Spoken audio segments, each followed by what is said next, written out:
Hello साथियों, कैसे हो आप सभी। उम्मीद है आप सभी अच्छे होंगे। जितने भी अभ्यर्थी जो हाल ही में एग्जाम होने वाले हैं, आप किसी भी परीक्षा की तैयारी कर रहे हैं, तो आपके लिए मोस्ट इम्पोर्टेंट वीडियो है। क्योंकि आपकी ये करंट अफेयर के डे बाय डे की ये वीडियो है। रोजाना आपकी ये वीडियो सुबह 7 बजे, कितने बजे, सुबह 7 बजे अपने इस यूट्यूब चैनल पर आप रोजाना देखें। कितने बजे, सुबह 7 बजे आपकी ये वीडियो रोजाना आपकी आती है। तो आप रोजाना अपने इस यूट्यूब चैनल पर सुबह 7 बजे देखें। क्योंकि आप यदि रोजाना के रोजाना यदि आप अच्छे से करंट अफेयर को तैयार करेंगे, तो आप अपने एग्जाम में एक अच्छा स्कोर कर पाएंगे, जिसमें आपकी करंट अफेयर के बहुत ही इंपॉर्टेंट प्रश्न है। तो आप रोजाना के रोजाना करंट अफेयर्स देखें। साथ के साथ हमें यदि कोई भी स्टैटिक का आपका जैसे उससे रिलेटेड कोई भी जैसे जानकारी मिलेगी, तो वो भी हम आपको तुरंत बताएंगे। उसमें क्या है कि आपको स्टैटिक को भी साथ के साथ लेते चलेंगे, तो आपकी तैयारी और अच्छे से मजबूत हो जाएगी। तो आप अच्छे से वीडियो को रोजाना सुबह 7 बजे आप अपने यूट्यूब चैनल पर देखें। सबसे पहला प्रश्न आपका, निम्नलिखित में से किस दिन हर साल भारतीय सेना दिवस मनाया जाता है। ऑप्शन ए आपका 12 जनवरी, ऑप्शन बी आपका 13 जनवरी, ऑप्शन आपका सी 14 जनवरी, ऑप्शन डी आपका 15 जनवरी। इस प्रश्न का उत्तर क्या होगा? तो इस प्रश्न का जो उत्तर होगा वो आपका सी होगा। क्या? तो ऑप्शन आपका सी हो जाएगा, डी 15 जनवरी। कब? 15 जनवरी को क्या मनाया जाता है? तो आपका थल सेना दिवस मनाया जाता है। क्या मनाया जाता है? थल सेना दिवस मनाया जाता है। तो ये आप अच्छे से ध्यान रखें। साथ के साथ आपको बता दें कि भारत में 3 सेना है। कौन कौन सी? एक थल सेना है, एक आपकी वायु सेना है, और तीसरी कौन सी है? तो आपकी नौसेना है। तो ये आप अच्छे से ध्यान रखें। साथ के साथ आपको बता दें कि तीनों सेना के जो जैसे प्रमुख होते हैं, जो मेन होते हैं, तो वो आपके राष्ट्रपति होते हैं। कौन होते हैं? राष्ट्रपति। जैसे आपके यदि मुख्य माना जाए तो किसे माना जाता है? तो राष्ट्रपति को माना जाता है। तो ये आप ध्यान रखें। साथ के साथ रक्षा मंत्री भी आपके जैसे इन सेनाओं में जैसे अध्यक्ष रहते हैं। तो ये भी आप ध्यान रखें। लेकिन यदि आपकी बात की जाए कि इनके जो मेन प्रमुख हैं, वो आपके कौन होंगे? तो राष्ट्रपति होंगे। तो ये आप अच्छे से ध्यान रखें। आपका अगला प्रश्न है प्रश्न नंबर 2। महिलाओं और नाबालिग लड़कियों की सुरक्षा के लिए अक्का पांडे योजना को मंजूरी निम्नलिखित में से किस राज्य सरकार ने दी? ऑप्शन ए आपका Paschim Bangal, option B Bihar, option C Karnataka, option D आपका आंध्र प्रदेश। इस प्रश्न का उत्तर क्या होगा? तो इस प्रश्न का जो उत्तर होगा वो आपका क्या होगा? तो ऑप्शन आपका सी हो जाएगा। कौन सा? तो ऑप्शन आपका सी, आपका कर्नाटक। कर्नाटक सरकार ने महिलाओं और नाबालिग लड़कियों की सुरक्षा के लिए अक्का पांडे योजना को मंजूरी दी है। साथ के साथ आपको बता दें कि कर्नाटक में आपकी सबसे ज्यादा, जैसे स्टेट में बात कर लें तो आपकी कॉफी, क्या सबसे ज्यादा कॉफी मिलती है कर्नाटक में। उसका कर्नाटक की राजधानी की बात करें तो आपकी बेंगलुरु है। क्या है? बेंगलुरु। और बेंगलुरु को किस नाम से जाना जाता है? तो सिलिकॉन वैली के नाम से। किससे? सिलिकॉन वैली के नाम से जाना जाता है। तो ये भी आप अच्छे से ध्यान रखें, क्योंकि आपका काफी इंपोर्टेंट प्रश्न है। तो ये आप अच्छे से ध्यान रखें। और इसी तरह के प्रश्न आपके एग्जाम में देखने को मिलेंगे, तो आप जरूर इन्हें ध्यान रखें, क्योंकि ये आपके करंट अफेयर के प्रश्न हैं। तो ये आपकी जो आगामी परीक्षा है उनमें सभी में आपके ये प्रश्न पूछे जाएंगे। तो आप रोजाना के रोजाना इन्हें तैयार रखें और साथ के साथ अपनी नोटबुक में लिखते जाएं। और जितने भी अभ्यर्थी इस वीडियो को देख रहे हैं, वो यदि आपने अभी तक अपने यूट्यूब चैनल को सब्सक्राइब नहीं किया है, तो जरूर कर लें। जिससे क्या होगा कि आपके जैसे ही कोई अगली वीडियो हम जैसे ही आपकी सुबह के टाइम जैसे ही 7 बजे आपके अपने यूट्यूब चैनल पर आएगी, वैसे ही तुरंत आपको नोटिफिकेशन मिल जाएगी। तो आप जरूर सब्सक्राइब कर लें। अब आपका अगला प्रश्न है प्रश्न नंबर 3। राष्ट्रीय सड़क सुरक्षा सप्ताह 2026 का आयोजन 11 जनवरी से तक किया जाएगा। ऑप्शन ए आपका 15 जनवरी, ऑप्शन बी 17 जनवरी, ऑप्शन सी 19 जनवरी, ऑप्शन डी आपका 21 जनवरी। इस प्रश्न का उत्तर बताएं। इस प्रश्न का उत्तर क्या होगा? तो इस प्रश्न का जो उत्तर होगा वो आपका क्या होगा? तो ऑप्शन आपका सी हो जाएगा। कौन सा? तो ऑप्शन आपका बी 17 जनवरी। राष्ट्रीय सड़क सुरक्षा सप्ताह 2026 का आयोजन 11 जनवरी से आपका 17 जनवरी तक किया जाएगा। कब तक किया जाएगा? 17 जनवरी तक किया जाएगा। तो ये आप अच्छे से ध्यान रखें। और साथ के साथ जितने भी अभ्यर्थी इस वीडियो को देख रहे हैं, कृपया वीडियो को शेयर जरूर कर दें, जिससे और भी अभ्यर्थियों तक ये वीडियो पहुंच सके और भी अभ्यर्थी अपने परिवार अपने इस यूट्यूब चैनल से जुड़ सकें। अगला आपका प्रश्न है, प्रश्न नंबर आपका 4। निम्नलिखित में से किसने खेलो इंडिया यानी बीच गेम्स 2026 में पहला स्थान आपका प्राप्त किया है? ऑप्शन आपका ए यानी कर्नाटक, ऑप्शन बी आपका मणिपुर, ऑप्शन सी आपका तमिलनाडु, ऑप्शन डी आपका मेघालय। इस प्रश्न का उत्तर बताएं। इस प्रश्न का उत्तर क्या होगा? तो इस प्रश्न का जो उत्तर होगा वो आपका क्या होगा? तो ऑप्शन आपका सही हो जाएगा कौन सा? तो ऑप्शन आपका जो सही होगा वो आपका होगा कौन सा? तो कर्नाटक। किसने यानी कर्नाटक ने निम्नलिखित में से किसने खेलो इंडिया यानी बीच गेम्स 2026 में जैसे पहला स्थान प्राप्त किया है? तो आपका यानी कर्नाटक ने। किसने? यानी कर्नाटक राज्य ने। तो आप ये अच्छे से ध्यान रखें। साथ के साथ आपको बता दें कि आपकी जैसे कर्नाटक में यानी सबसे ज्यादा यानी क्या फेमस है? तो कर्नाटक में जैसे आपकी कॉफी फेमस है। उसके बाद जैसे मणिपुर में, तो मणिपुर में आपका क्या है? तो आपकी लोकटक झील है। वहीं पर जैसे तमिलनाडु, तो तमिलनाडु में आपका क्या है? तो पोंगल है। और वहीं पर आपकी बात की है मेघालय में, मेघालय में आपका सबसे ज्यादा जैसे फेमस है तो मासेराम काफी फेमस है, यहाँ पर यानी सबसे ज्यादा यानी वर्षा होती है। तो ये आप अच्छे से ध्यान रखें। अब आपका अगला प्रश्न है, प्रश्न नंबर आपका 5। हट्टी जनजाति द्वारा निम्न में से किस राज्य में बोड़ा त्योहार शुरू किया गया है? ऑप्शन ए आपका Tamil Nadu, option B Orissa, option C Assam, option D Himachal Pradesh. इस प्रश्न का उत्तर बताएं। इस प्रश्न का उत्तर क्या होगा? तो इस प्रश्न का जो उत्तर होगा वो आपका सही हुआ कौन सा? तो ऑप्शन आपका डी यानी हिमाचल प्रदेश। किसमें? यानी ऑप्शन आपका डी सही हो जाएगा। हिमाचल प्रदेश में हट्टी जनजाति द्वारा यानी क्या बोड़ा आपका त्योहार शुरू किया गया। तो आप ये अच्छे से ध्यान रखें और ये आपका काफी इंपॉर्टेंट यानी प्रश्न है। वहीं पर बात की जाए जैसे उड़ीसा, तो उड़ीसा में क्या है? तो आपका जगन्नाथ जगन्नाथ पुरी मंदिर। उसके बाद आपकी यानी चिल्का झील, क्या चिल्का झील भी है। असम में आपका जैसे काजीरंगा राष्ट्रीय उद्यान है। उसके बाद आपका यानी कामाख्या मंदिर है। उसके बाद आपका क्या है? तो ये चाय के लिए काफी ज्यादा प्रसिद्ध है, तो ये भी आप अच्छे से ध्यान रखें। उसके बाद जैसे तमिलनाडु, तमिलनाडु में आपका पोंगल त्योहार मनाया जाता है। कौन सा त्योहार? पोंगल त्योहार। तो ये आप अच्छे से ध्यान रखें। अब आपका अगला प्रश्न है, प्रश्न नंबर 6। हाल ही में किस राज्य सरकार ने नवी मुंबई इंटरनेशनल एयरपोर्ट का नाम बदलकर नाम डीबी पाटिल के नाम पर रखने की घोषणा की है? ऑप्शन ए आपका बिहार, ऑप्शन बी आपका मध्य प्रदेश, ऑप्शन सी आपका तमिलनाडु, ऑप्शन डी आपका महाराष्ट्र। इस प्रश्न का उत्तर बताएं। इस प्रश्न का उत्तर क्या होगा? तो इस प्रश्न का जो उत्तर होगा वो आपका सही होगा कौन सा? तो ऑप्शन आपका डी महाराष्ट्र। कौन सा? महाराष्ट्र। और आपको बता दें कि जैसे कि आपका जैसे बिहार है, तो बिहार में आपका नालंदा विश्वविद्यालय है। क्या है? नालंदा विश्वविद्यालय। बिहार की राजधानी की बात की जाए तो आपकी पटना है। क्या है? पटना है। वहीं पर आपकी मध्य प्रदेश की बात की है तो मध्य प्रदेश में आपका कान्हा कान्हा किसली यानी आपका क्या है? तो आपका राष्ट्रीय उद्यान है। उसके अलावा आपकी तमिलनाडु में बात की जाए तो तमिलनाडु में आपका यानी क्या है? तो तमिलनाडु की राजधानी आपकी क्या है? तो आपकी चेन्नई है। क्या है?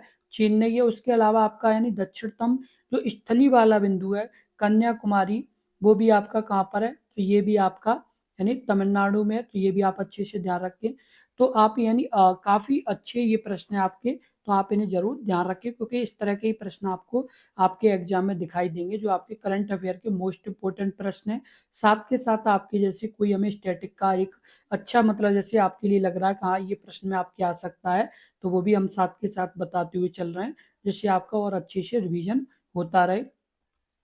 अब आपका अगला प्रश्न है, प्रश्न नंबर 7। हाल ही में किस देश की सेना ने अपने लॉजिस्टिक्स इकोसिस्टम को मॉडर्न और बेहतर बनाने के लिए DIME प्लेटफॉर्म लॉन्च किया है? ऑप्शन ए आपका भारत, ऑप्शन बी आपका रूस, ऑप्शन सी चीन, ऑप्शन डी आपका फ्रांस। इस प्रश्न का उत्तर बताएं। इस प्रश्न का उत्तर क्या होगा? तो इस प्रश्न का जो उत्तर होगा वो आपका सही होगा कौन सा? तो ऑप्शन आपका सही हो जाएगा कौन सा? तो आपका ऑप्शन आपका यानी ए भारत। क्या यानी भारत। हाल ही में किस देश की सेना ने लॉजिस्टिक्स इकोसिस्टम को मॉडर्न और बेहतर बनाने के लिए DIME प्लेटफॉर्म लॉन्च किया है? तो आपका यानी भारत है। क्या है? भारत है। तो ये आप अच्छे से ध्यान रखें। और आपका काफ़ी अच्छा ये प्रश्न है। वहीं पर बात की जाए, आपको अच्छे से पता होगा कि जैसे भारत की राजधानी क्या है? नई दिल्ली है। आपकी क्या है? नई दिल्ली है। क्योंकि कभी-कभी जैसे एग्ज़ाम में आपकी राजधानी पूछ ली जाती है। रूस की क्या है? आपकी मॉस्को है। उसके बाद आपकी जैसे चीन की क्या है? तो बीजिंग है। उसके बाद जैसे फ्रांस की क्या है? तो फ्रांस की आपकी पेरिस है। क्या है? पेरिस है। तो ये भी आप अच्छे से ध्यान रखें। अब आपका अगला प्रश्न है प्रश्न नंबर 8। निम्न में से किसने भारतीय के लिए एआई को सुलभ बनाने के लिए people first AI platform launch की घोषणा की है? ऑप्शन आपका ए यानी इसरो, ऑप्शन आपका बी एचसीएल, ऑप्शन सी आपका एयरटेल, ऑप्शन डी आपका जियो। इस प्रश्न का उत्तर बताएं। इस प्रश्न का उत्तर क्या होगा? तो इस प्रश्न का जो उत्तर होगा वो आपका क्या होगा? तो ऑप्शन आपका यानी कौन सा? तो ऑप्शन आपका डी। कौन सा? डी। यानी जियो ने क्या किया है कि जियो ने आपको सुलभ जैसे एआई को सुलभ बनाने के लिए peoples first AI platform launch करने की घोषणा की है। और आपको बता दें जो जियो कंपनी है तो आपकी वो किसकी है? तो मुकेश अंबानी की ये कंपनी है, जो आपकी यानी किस नाम से जानी जाती है? तो आपकी रिलायंस जियो के किससे? रिलायंस रिलायंस जियो के नाम से इसे जाना जाता है। तो आप अच्छे से ध्यान रखें। साथ के साथ आपको बता दें कि जो एआई है, तो एआई की यानी फुल फॉर्म क्या है? तो आपकी एआई की जो फुल फॉर्म है वो आपकी है, यदि आपकी यानी एआई की फुल फॉर्म की बात करें तो आर्टिफिशियल इंटेलिजेंस। क्या है? यानी आर्टिफिशियल इंटेलिजेंस इसकी क्या है? फुल फॉर्म है। तो ये भी आप अच्छे से ध्यान रखें क्योंकि ये आपकी महत्वपूर्ण जानकारी है, तो आप इसे जरूर ध्यान रखें। अगला प्रश्न है प्रश्न नंबर आपका 9। निम्नलिखित में से किस देश में कॉमनवेल्थ स्पीकर्स और प्रोसेसिंग ऑफिसर्स के 28वें सम्मेलन का आयोजन किया गया जाएगा? ऑप्शन ए आपका भारत, ऑप्शन बी आपका न्यूजीलैंड, ऑप्शन सी आपका अमेरिका, ऑप्शन डी आपका सिंगापुर। इस प्रश्न का उत्तर बताएं। इस प्रश्न का उत्तर क्या होगा? तो इस प्रश्न का जो उत्तर होगा वो आपका सी होगा। कौन सा है? तो इस प्रश्न का जो उत्तर है वो आपका सी है। कौन सा? तो आपका भारत। यानी भारत कॉमनवेल्थ स्पीकर्स और प्रोसाइडिंग ऑफिसर्स के 28वें सम्मेलन का आयोजन किया है यानी जाएगा। तो ये आप अच्छे से ध्यान रखें क्योंकि ये आपका काफी इंपॉर्टेंट प्रश्न है। तो आपका कौन सा सही होगा? तो ऑप्शन आपका ए सही होगा। आपका अगला प्रश्न है प्रश्न नंबर आपका 10। निम्न में से किस राज्य में 25वां अखिल भारतीय प्रमुख बंदरगाह संस्कृत समारोह आयोजित किया गया है? ऑप्शन आपका A Bihar, option B Tamil Nadu, option C Orissa, option D आपका मध्य प्रदेश। इस प्रश्न का उत्तर बताएं। इस प्रश्न का उत्तर क्या होगा? तो इस प्रश्न का जो उत्तर होगा वो आपका सी होगा। ऑप्शन आपका कौन सा? तो ऑप्शन आपका सी उड़ीसा में। कहां पर? यानी उड़ीसा में। क्या? तो उड़ीसा में 25वां अखिल भारतीय प्रमुख बंदरगाह संस्कृत समारोह आयोजित किया गया। तो ये आप अच्छे से ध्यान रखें क्योंकि आपका काफी इंपोर्टेंट प्रश्न है। अब आपका अगला प्रश्न है प्रश्न नंबर आपका 11।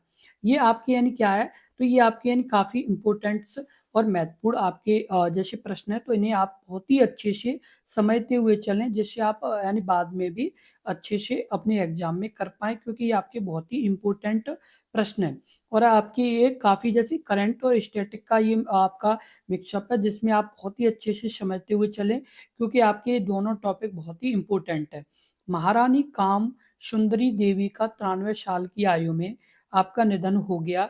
वे किस राज्य से संबंधित थी? ऑप्शन ए आपका बीजापुर, ऑप्शन बी आपका दरभंगा, ऑप्शन सी आपका जोधपुर, ऑप्शन डी आपका झांसी। इस प्रश्न का उत्तर बताएं। इस प्रश्न का उत्तर क्या होगा? तो इस प्रश्न का जो उत्तर होगा वो आपका सही हो जाएगा। कौन सा? तो ऑप्शन आपका सही हो जाएगा।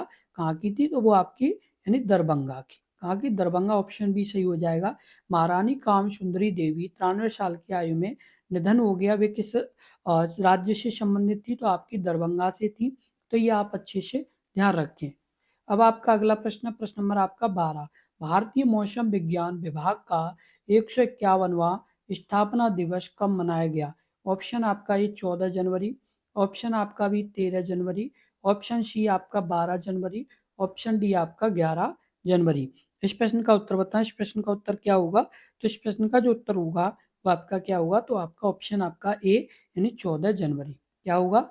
यानी भारतीय मौसम विज्ञान विभाग का 151वां स्थापना दिवस कब मनाया गया? तो आपका यानी कब मनाया गया? तो 14 जनवरी को मनाया गया। तो ये आप अच्छे से ध्यान रखें। अब आपका अगला प्रश्न है, प्रश्न नंबर आपका 13। निम्न में से किस स्थान पर सुरक्षा, बचाव और अग्नि सुरक्षा के क्षेत्र में दुनिया की अग्रणी और सबसे बड़ी प्रदर्शनी इंटरसेक 2026 का आयोजन किया गया? इस प्रश्न का उत्तर बताएं। इस प्रश्न का उत्तर क्या होगा? तो इस प्रश्न का जो उत्तर होगा वो आपका सी होगा। कौन सा? ऑप्शन आपका A London, option B Patna, option C आपका टोक्यो, ऑप्शन डी आपका दुबई। इस प्रश्न का उत्तर बताएं। इस प्रश्न का उत्तर क्या होगा? तो इस प्रश्न का जो उत्तर होगा वो आपका सी होगा, ऑप्शन आपका डी दुबई में। निम्न में से किस स्थान पर सुरक्षा, बचाव और अग्नि सुरक्षा क्षेत्र में दुनिया की अग्रणी और सबसे बड़ी प्रदर्शनी इंटरसेक 2026 का आयोजन किया गया? तो आपका कहाँ पर? तो दुबई में किया गया। तो ये आप अच्छे से ध्यान रखें और ये आपके काफी इंपोर्टेंट और महत्वपूर्ण प्रश्न है। अब आपकी बात कर लेते हैं स्टैटिक जीके की। अब आपके जो प्रश्न आएंगे वो आपके किसके आएंगे?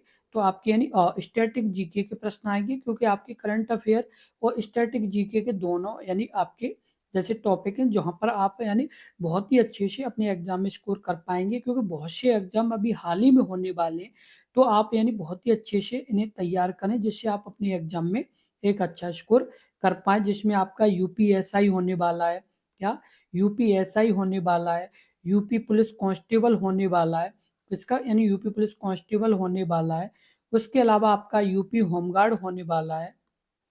उसके बाद यानी आपका लेखपाल का एग्जाम होने वाला भी हाल ही में। उसके अलावा आपके बहुत से एग्जाम अभी हाल ही में होने वाले, एसएससी जीडी का भी होने वाला है। तो आपके सभी यानी बहुत ही महत्वपूर्ण जितने भी एग्जाम हैं सभी के लिए आपकी वीडियो ये मोस्ट इम्पोर्टेंट वीडियो है। साथ के साथ जितने भी अभ्यर्थी इस वीडियो को देख रहे हैं वो सभी अपने यूट्यूब चैनल को जरूर सब्सक्राइब कर लें और कृपया वीडियो को लाइक जरूर कर दें और वीडियो को शेयर जरूर कर दें। अब जैसे आपके स्टैटिक्स के पॉइंट हैं उनमें बात कर लेते हैं। तो पहला आपका है सीवी रमन। तो आपका यानी इन्होंने किसकी खोज की? तो रमन प्रभाव की। किसकी खोज की? रमन प्रभाव की खोज की। उसके बाद सत्येंद्र नाथ बोस। तो सत्येंद्र नाथ बोस ने किसकी? तो बोस आइंस्टीन कंडेंसेट की। ये आपका यानी जो टॉपिक है तो स्टैटिक में आपका किसका है? तो जनरल साइंस का है। क्योंकि हम इस तरीके से टॉपिक वाइज ध्यान रखना है जिससे आप अपने एग्जाम में बहुत ही अच्छा स्कोर कर पाए, क्योंकि आपको पता होना चाहिए कि किस टॉपिक से कहाँ से प्रश्न पूछे जाते हैं। तो उसी हिसाब से हम प्रयास कर रहे हैं जिससे आप अपने एग्जाम में एक अच्छा स्कोर कर पाएं। वहीं पर बात की जाए आपकी श्रीनिवास रामानुजन ने, तो आपके गणित में योगदान दिया। उसके बाद आपके यानी होमी जी भाभा ने, तो भारतीय परमाणु कार्यक्रम के जनक हैं ये। तो विक्रम साराभाई इसरो के संस्थापक। तो ये आप अच्छे से ध्यान रखें। यहाँ पर ये आपके क्या है? आपके जो स्टैटिक्स में आपके साइंस के यहाँ पर ये आपके टॉपिक्स है जो आपका बहुत ही अच्छा टॉपिक है। यहाँ पर आपकी जो खोज है या आपके जो रिलेटेड हैं, जैसे आपके यानी विक्रम साराभाई, तो इन्होंने किसकी जैसे स्थापना की? तो इसरो की। वहीं पर होमी जी भाभा जो परमाणु कार्यक्रम के जनक हैं। तो ये बहुत ही अच्छे प्रश्न है जो आपके एग्जाम में पूछे जाते हैं। अब आपका इम्पोर्टेंट डेज, क्योंकि इम्पोर्टेंट डेज भी आपके लिए जरूरी हैं और आपके यानी काफी यानी महत्वपूर्ण डे हैं। जिसमें आपका पहला है यानी जैसे 1 जनवरी। तो 1 जनवरी को क्या है? तो ग्लोबल फैमिली डे। क्या है आपका? तो ग्लोबल फैमिली डे है। 2 जनवरी की बात की जाए तो आपका वर्ल्ड इंट्रोवर्टेड डे है। वहीं पर 3 जनवरी की बात की जाए तो आपका अंतर्राष्ट्रीय माइंड बॉडी वेलनेस डे है। उसके बाद 4 जनवरी की बात की जाए तो आपका विश्व ब्रेल दिवस है। 5 जनवरी की बात किया तो नेशनल बर्ड डे है। क्योंकि आपके एग्जाम में डे भी पूछे जाते हैं, इसलिए यहाँ पर हमने स्टैटिक में जो महत्वपूर्ण टॉपिक है आपका डे वाइज का, तो ये भी है। और ये आपकी रोजाना क्लास सुबह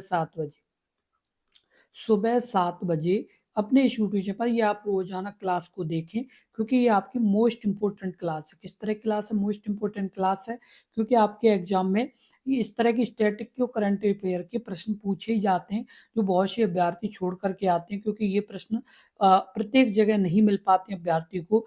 तो इसलिए आप जुड़ें और अपने एग्जाम की तैयारी करें। यहाँ पर आपकी प्रॉपर रोजाना सुबह 7 बजे अपनी क्लास आती है, तो आप रोजाना अपनी ये क्लास को देखें। उसके बाद आप बुक की बात कर लें तो बुक्स और ऑथर में जैसे आपके सबसे पहले जैसे मुंशी प्रेमचंद। तो मुंशी प्रेमचंद आपके 1880 से 1936 तक, इनकी प्रमुख जो पुस्तक है गोदान, गबन, निर्मला, कफन, उसका पूस की रात, उपन्यास, कहानी, ये सभी आपके यानी क्या है, तो बुक्स और ऑथर हैं। उसके बाद तुलसीदास 16वीं सदी में रामचरितमानस, विनय पत्रिका, कवितावली, काव्य। उसका कबीर की बात करें तो कबीर 15वीं सदी में साखी, शबद, रमेनी, धार्मिक दार्शनिक। उसके बाद बात कर लें आपकी सूरदास की तो 15वीं 16वीं सदी में सूरसागर, सूर सारावली, साहित्य लहरी। उसका भक्ति काव्य, ये सभी आपके किसके हैं, तो सूरदास के यानी हैं। तो ये भी आप अच्छे से ध्यान रखें। वहीं पर जयशंकर प्रसाद की बात की जाए तो 1889 से 1937 कामायनी, आशु, स्कंदगुप्त और चंद्रगुप्त और काव्य नाटक, ये सभी आपके टॉपिक्स हैं। तो ये आप अच्छे से ध्यान रखें और ये आपके काफी यानी इंपॉर्टेंट टॉपिक है। जो बुक और ऑथर्स हैं तो ये आपका बहुत ही इंपॉर्टेंट टॉपिक है, क्योंकि आपके ये प्रश्न में आते हैं, स्टेट में पूछ लिया जाता है कि जैसे अभी यानी यहाँ पर कामायनी है तो आपसे पूछ लिया जाएगा कामायनी के लेखक कौन है। वहीं पर आपसे यदि पूछ लिया गया कि कबीर की यानी जैसे इनमें से कौन सी, जैसे आपकी जैसे धार्मिक और दार्शनिक जैसे रचना या आपकी जैसे बुक, इस तरह से यानी आपके प्रश्न कई तरीके से पूछे जाते हैं जो आप आसानी से अब कर पाएंगे। साथ के साथ जितने भी अभ्यर्थी इस वीडियो को देख रहे हैं कृपया वीडियो को शेयर और कर दें, जिससे और भी अभ्यर्थी तक ये महत्वपूर्ण वीडियो पहुंच सके और आपकी ये रोजाना आप क्लास सुबह 7 बजे अपनी क्लास रोजाना देखें, क्योंकि आप रोजाना जुड़ेंगे तो हमें भी अच्छा लगेगा। और आप रोजाना जुड़ें और अब आपका कोई भी जैसे आपका जैसे प्रश्न है या आपको कोई भी जैसे डाउट है तो आप कमेंट करें, आपको जानकारी मिलेगी। बस आप रोजाना सुबह 7 बजे आप जुड़ें, जिससे यानी आपकी तैयारी और मजबूत हो, क्योंकि बहुत से एग्जाम अभी हाल ही में अगले कुछ महीनों में होने वाले हैं। तो आप जुड़ें जिससे आपके एग्जाम की एक अच्छी तैयारी हो पाए। और कृपया वीडियो को शेयर जरूर कर दें, क्योंकि यदि आप शेयर कर देंगे तो और भी अभ्यर्थी जुड़ सकेंगे। साथ के साथ जो अभ्यर्थी जैसे उत्तर प्रदेश स्पेशल की क्लास देखना चाहते हैं तो उत्तर प्रदेश की क्लास आपके अपने यूट्यूब चैनल पर सामान्य ज्ञान की रोजाना अपने यूट्यूब चैनल पर शाम 6 बजे यानी ये क्लास चल रही है। और जो अभ्यर्थी जैसे यूपी होमगार्ड की यदि तैयारी कर रहे हैं तो उनके लिए रोजाना शाम 5 बजे अपनी क्लास अपनी यूट्यूब चैनल पर अपलोड की जाती है। तो आप रोजाना शाम 5 बजे, उसके बाद हिंदी की क्लास जो अभ्यर्थी देखना चाहते हैं वो सुबह 9 बजे, कितने बजे, सुबह 9 बजे अपनी क्लास देखें। प्रत्येक क्लास का अलग अलग टाइम है, तो आप जरूर जुड़ें जिससे आपका यानी अच्छा स्कोर हो पाए। आप अपने यानी हमारे इस यूट्यूब चैनल पे विजिट करें, क्योंकि यदि आप जैसे हमारे यूट्यूब चैनल के प्रॉपर डिटेल्स देखें जिसमें आपकी कौन कौन सी वीडियो किस टाइम आती है, जिससे आप अपनी रोजाना समय से क्लासेस को देखें, जिससे आपका एग्जाम एक अच्छा स्कोर हो पाए। साथ के साथ आप यानी अपने यूट्यूब चैनल से जुड़े रहें, जिससे आपकी तैयारी और मजबूत हो पाए। धन्यवाद।